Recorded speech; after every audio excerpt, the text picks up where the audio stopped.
We are now joined by former NFL and college football coach Mike Sherman, who knows a little bit about Zac Taylor, the Bengals head coach who's headed to the Super Bowl, because that, of course, early in his career was where Zac Taylor started to understand the coaching business. And, Mike, thanks for your time. How proud. And, by the way, that's your son-in-law as well, of Zac Taylor and what he's done with Cincinnati. Yeah, no, we're really proud of the fact how he overcame the last 2 years. They were tumultuous years. I mean, he only won one game the first year and I think 5 last year. And so certainly he was on a hot seat. But the thing about Zac, he doesn't feel the hot seat quite that much. He knows what he's doing. He believes in what he's doing. And, he really felt like this was going to be a great season for him and the team because of the acquisitions they made in the offseason, plus the development of quarterback Joe Burrow. Mike, Zac Taylor, when he was a player at Nebraska, had a lot of moxie. He was a gamer, much like Joe Burrow does. Is that why they work so good together? Because at least their playing mentalities were similar? Well, to give Joe Burrow a little more credit, he's a little bit better quarterback than Zac was, because Zac obviously wasn't drafted and he wasn't the first round pick. But they probably do share a lot of the similarities. I think they're both very cerebral and thinkers and are creative in their approach to the game, and they both have an amazing amount of confidence, regardless of the circumstances. They believe in what they're doing and have a winning mentality just about every single time they take the field. How did that work out with Zac coaching with you on your staff at Texas A&M? Is that just something you knew of him? You kind of heard about him, or was it even before that? Well, I mean, he and my daughter went to Marquette, undergraduate in journalism, and then went to the University of Nebraska, where Tim Cassidy, who was at A&M with me, he was at Nebraska, and Sarah went into their communications department and working with the SID and so forth. And Zac happened to be the starting quarterback, and lo and behold, in 2 years, they end up getting married. And so when he graduated, he came down. I was at Houston at the time on my way to go up to Texas A&M, and we talked about different things. And I said, "Hey, listen, you definitely can be on my staff, but you'll be a graduate assistant, and you won't be on the field the first year. You're going to be in the office only." And he was taken, as was my daughter, taken back by that just a little bit. That felt like his career warranted him to be on the field. But I didn't want to look like we were just, having favorites. Plus, I had promised position to somebody else on the field. So he handled that well. And then the next 3 years, he basically was a graduate assistant coaching the tight ends. And so when I had a chance to go to Miami after that as the offense coordinator, I was able to bring him along with me. He knew all our signals. He knew everything about the playbook. And so he was definitely a positive in relationship to a transition that we were making there with Ryan Tannehill. What about him showing that he was a head coach? I mean, because he's still, that's a pretty meteoric rise for him to be assistant and head coach now into the Super Bowl in just a couple years. Well, I tell you, I think his confidence. He believes in himself and what he's doing, and when you're talking to him, you feel like you're talking to a head coach by the way he carries himself and how he interacts with players. But I think he has a great demeanor to be a head coach in the sense that he's not doesn't get real high, doesn't get real low, does not let things affect him. He's going to do what he thinks is right. He's also going to develop relationships on the team that will cement that team together, which is what he really did this year with this group of people he has working for him. He was able to transition out of last year. We had some guys, some naysayers, so to speak, that go in the dark parts of the locker room and talk about stuff that's not, favorable for our team atmosphere. And he was able to transition away from that into something much better with the players that they were able to pick up and bring on the team.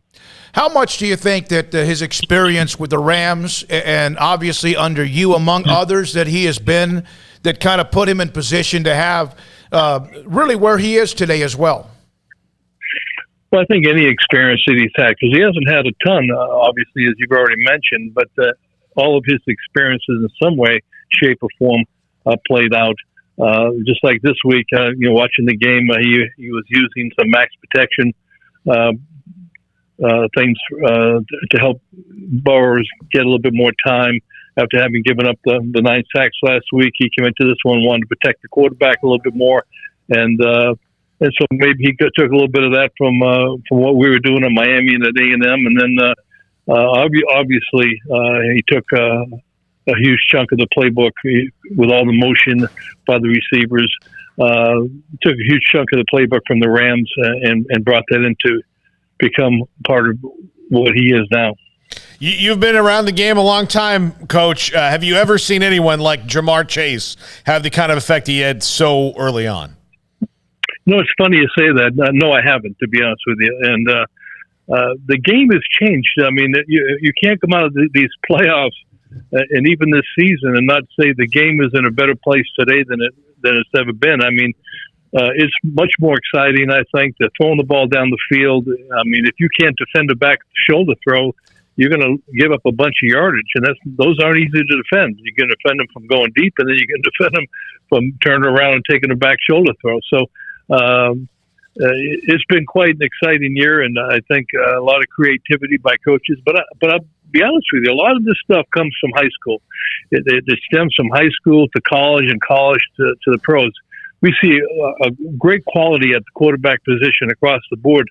And that's because these high school coaches are elevated their game to a level where these guys are being taught at a very, very deep level of quarterback play. And then they go up to the college, and the colleges build off of that, and then on to the pros. But I don't think the game has ever had this many really good young quarterbacks, kind of taking the places of Peyton Manning and Brett Favre and Brady now possibly, and so forth and so on. It's exciting.